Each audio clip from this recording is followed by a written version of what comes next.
Eu sou Mário Persona e essas são as respostas que eu dei aos que me perguntaram sobre a Bíblia.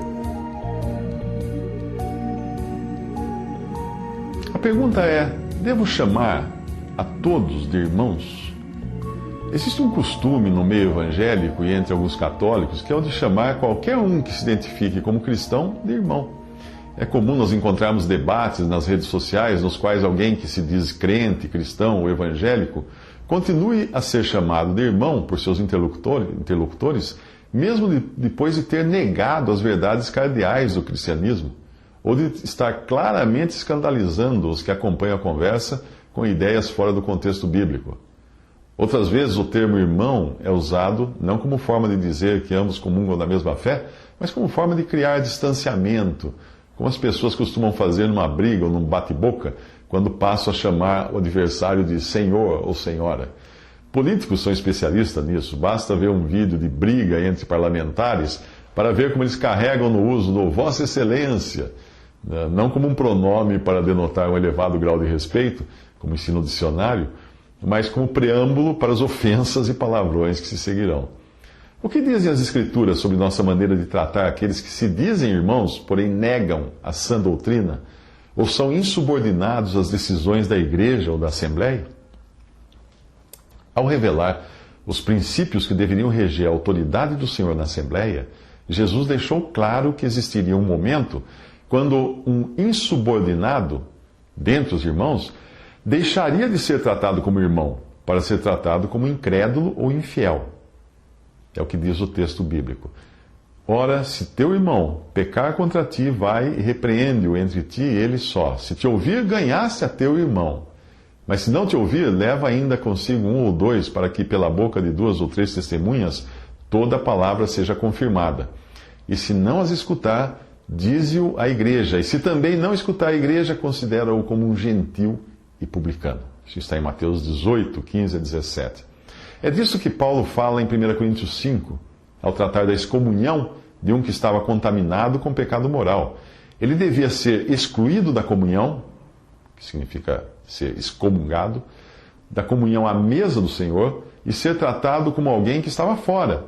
Obviamente, o catolicismo e o protestantismo acabaram distorcendo essa ação discriminatória e consideraram a excomunhão como uma exclusão do corpo de Cristo, o que é impossível ao homem fazer, já que nenhum verdadeiro membro de Cristo pode ser arrancado do seu corpo, que é a igreja.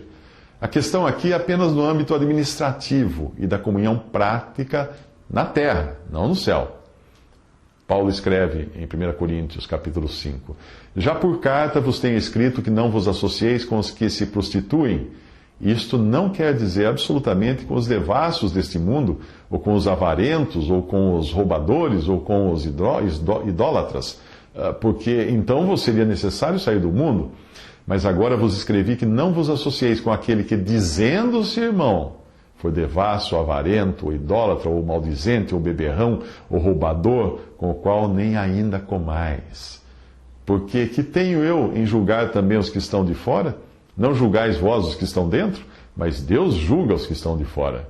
Tirai, pois, dentre vós a esse iníquo. 1 Coríntios 5, de 9 a 13. Repare que ele faz uma ressalva no tratamento para com os incrédulos, chamados aqui de devassos deste mundo, por saber muito bem que seria impossível viver no mundo separado fisicamente deles. Afinal, nós precisamos estudar, trabalhar, conviver com colegas, chefes e parentes incrédulos, e não há como fugir disso. Os sistemas monásticos importados pelo catolicismo das religiões orientais tentam fazer uma separação física dos incrédulos, isolando os seus religiosos em mosteiros inacessíveis. Mas a doutrina dos apóstolos ensina que o tratamento com rigor deve ser reservado aos que, dizendo-se irmãos, viverem em pecado que desonre o nome que carregam. Ações assim nunca são por falta de amor, como também não é a disciplina de um pai para com o seu filho. Mas elas têm por objetivo fazer com que o transgressor se envergonhe do seu modo de ser e possa se arrepender de seus caminhos e ser restaurado à comunhão com os irmãos. Mas enquanto isso não acontece, ele não deve de maneira nenhuma ser chamado de irmão. E todo contato que vá além do absolutamente necessário deve ser evitado.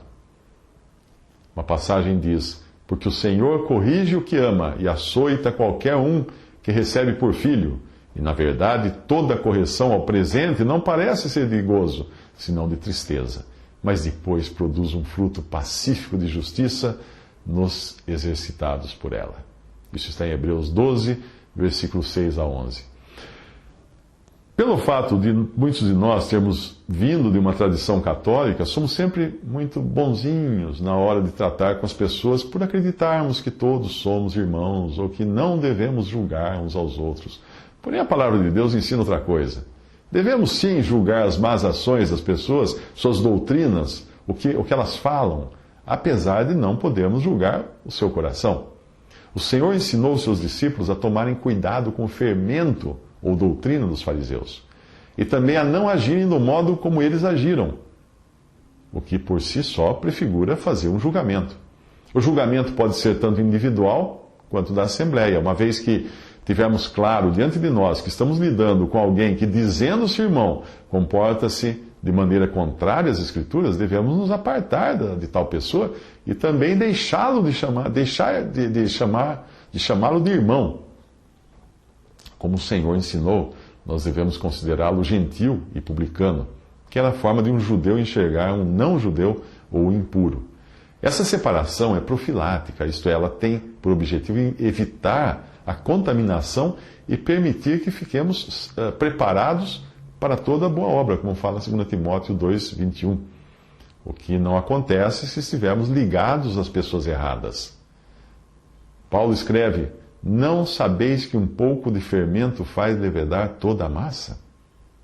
Evidentemente, somente o Senhor conhece os que são seus, porém a parte que me diz respeito é agir de acordo com o que diz a continuação da passagem, lá em 2 Timóteo 2.